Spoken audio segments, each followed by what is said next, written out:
پێشتر پێویست نەبوو کە ڕۆژانە لە کاتی چوونە دەرەوە ماسک بکەنێ دەم و چاومان.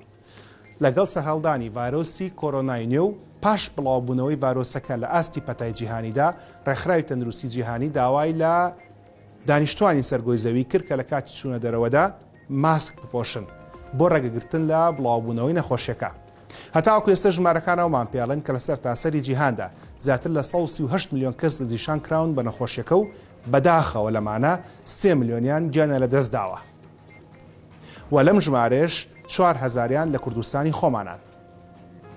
هەموو ڕۆژێک لەسەر تاسەری عێراقدا زیاتر لە 40 کەس بەهۆی ڤایرۆسی کۆرۆناوە گیان لەدەسەدا. بۆ ئەوەی کە ئەم ژمارە زیاتر نەبێت و تووژبوون بە نەخۆشەکە زیاتر نەبێت، هەتاوەکو ئێستا باشترین ڤاکسین پۆشینی ماسکە. وەک دەبینن لە دەستگای میدیایی کورسات لە کاتی کارکردندا هەموو هاوڕێیان و هاوکارانی ئێمە ماسک دەپۆشن بۆی کە ڕێگری بکەن لە بڵاوبوونەوەی نەخۆشیەکە. ئەم قسەیە بۆ کاتەش ڕاستە کە ئێمە خۆمان کوتیوە دژ بە ڤایرۆسی کۆرۆنا و خۆکوتان دژ بە ڤایرۆسی کۆرۆنا ئەگەری بڵاوبوونەوەی نەخۆشیەکە و ئەگەری مردن بەهۆی نەخۆشیەکەشەوە کەم دەکاتەوە.